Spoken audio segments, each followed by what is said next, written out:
साथियों, क्या आप भी नाक बंद होने से परेशान हैं? सो नहीं पाते, रात भर नाक इधर से बंद इधर से बंद। 80% लोगों की यही समस्या है और सर्दी सर्दी यही होने वाला है। नाक बंद रहेगी, कभी विक्स एनल लगाएंगे, कभी विक्स मलेंगे।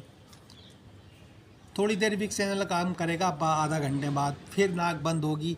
तो क्या आप चाहते हैं एक जादुई उपाय मैं आपको बता दूं?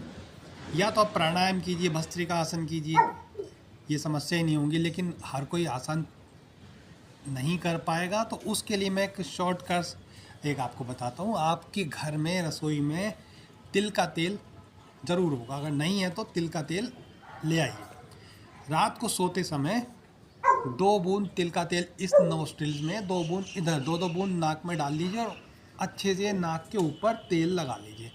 पूरा जादू रहेगा, पूरी रात भर